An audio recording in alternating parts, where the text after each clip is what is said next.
Forget the postcard fantasy of golden domes and perfumed nights.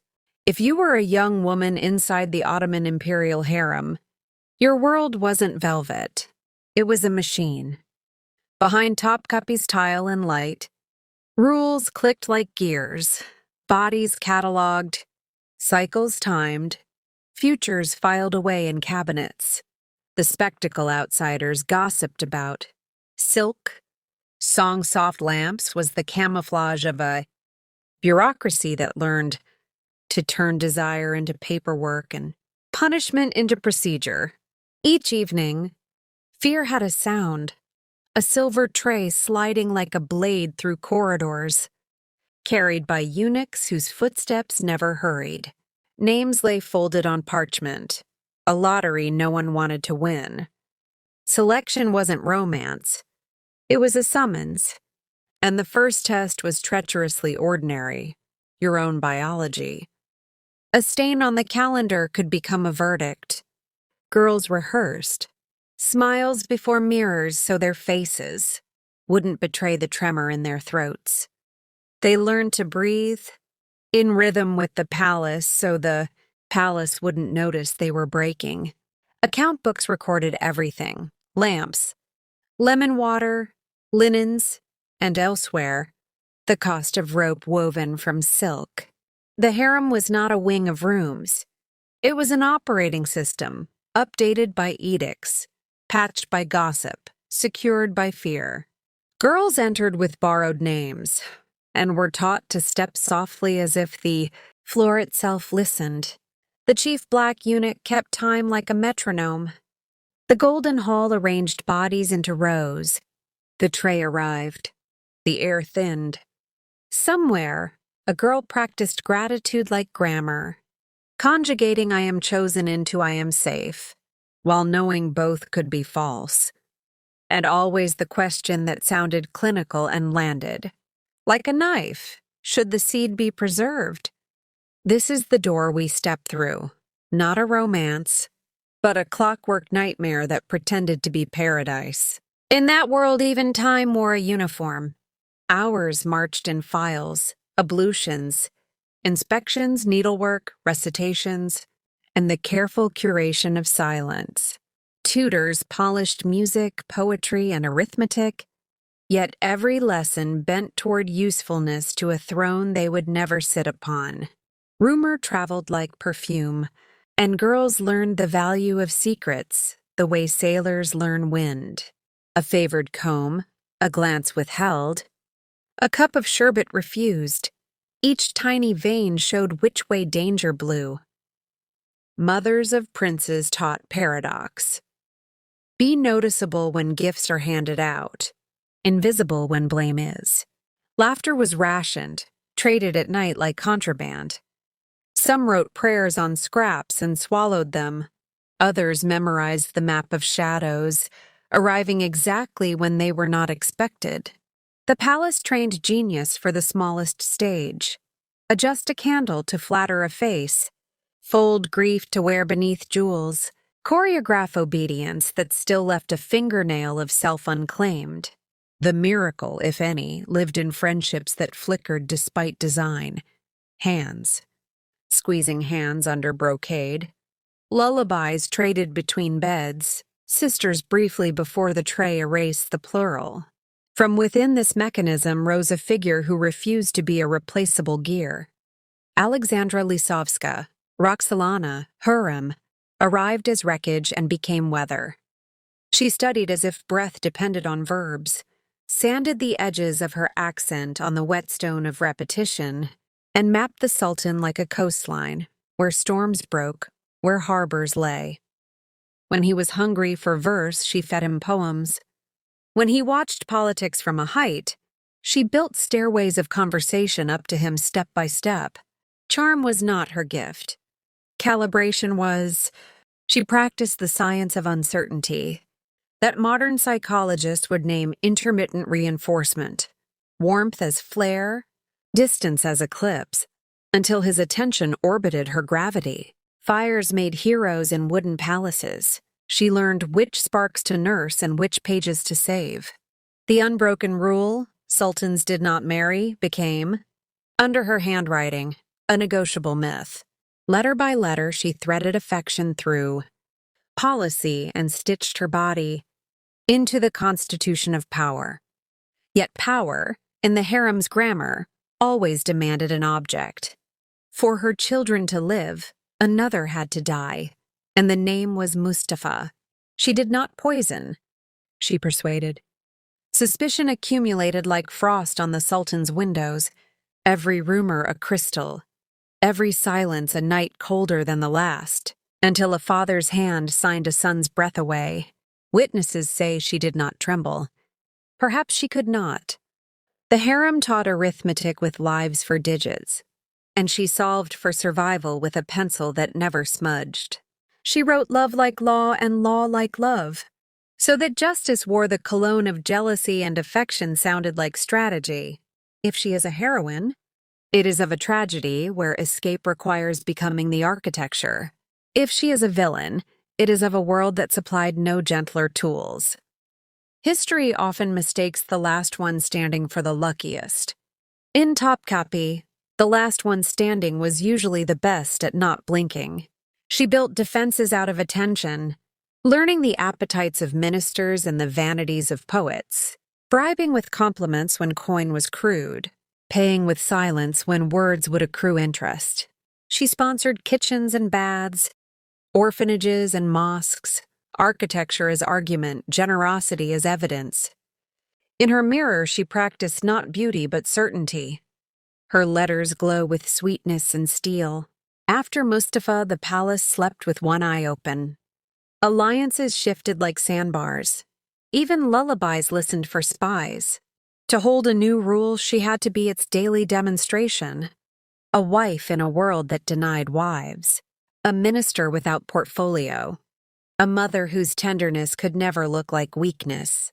She accepted that mercy might be fatal and let history file the verdict later. The machine's routine disposals were disguised as cleanliness. Blood must not spill, therefore silk. Public shame must not echo, therefore night. Men called gardeners pruned the human orchard, counting to 30 against a pulse while the palace slept. Drowning traveled under leather.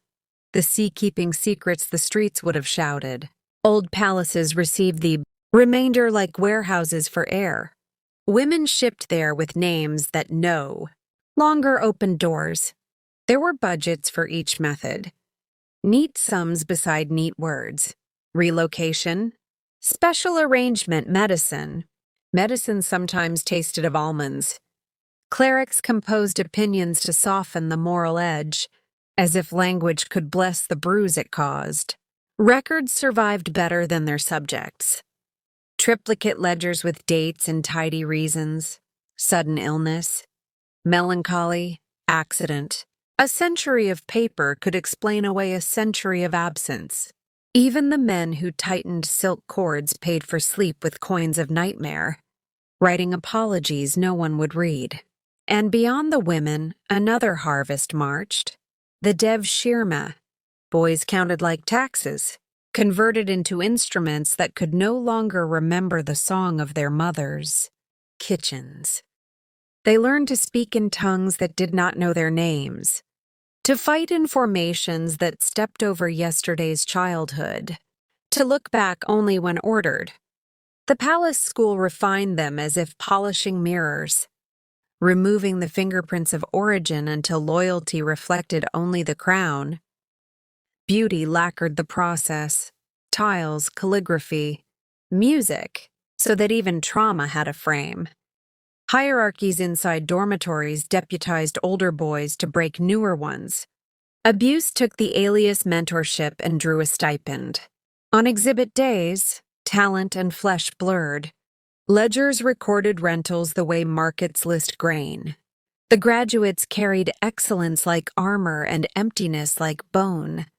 And some rose to offices that demanded they replicate the lesson.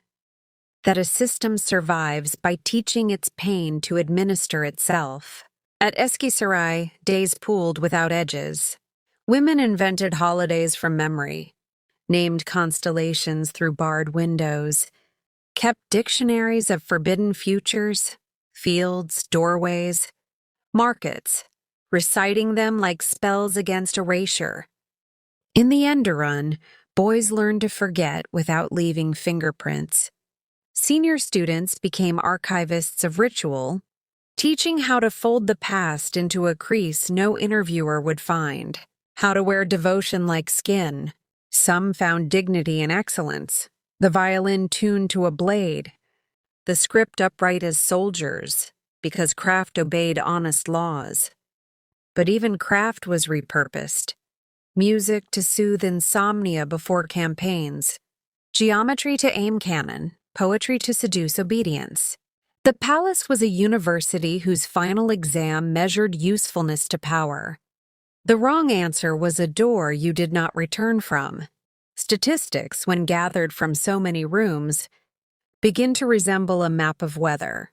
Pressure dropping where names vanish, storms recurring over the same corridors. An average harem of 400 replenished itself every 5 years. The math alone is a confession. Entry at 15, median at 19, disappearance by 25. Youth treated as a consumable resource. Purchase prices, maintenance costs, travel fees. An economy audited its cruelty and called it order. During certain reigns, the figures spike like fevers. Preferences scaled death as a supply chain problem. Plague empties a wing. Procurement fills it by summer. Patterns appear in the randomness of the tray. Regions favored. Ages weighted. Intelligence quietly sidelined. Efficiency ratings for executions exist beside prayer rosters. Budgets for silk alongside gardens. Report cards for obedience beside poetry exercises. Even the language fractures into euphemism, as if truth were dangerously slippery. Reassignment, discipline, retirement. Outside the palace, gaps ripple through parish books and tax rolls. The negative of a photograph that shows a body by its outline in dust. Yet normalization came on schedule. 6 months to stop crying, to stop trying, to speak the dialect of survival. Some women learned to vanish in plain sight, mastering the art of smallness. Others learned to wield proximity, sharp as any dagger. The most terrible lesson was collective. Beauty and brutality are not opposites here. They interlock, sharing walls, exchanging tools. Silk can be a robe or a rope. Marble can echo music or hide a mouth. Education can open the world or close a life around a job title. The palace did not hide its methods.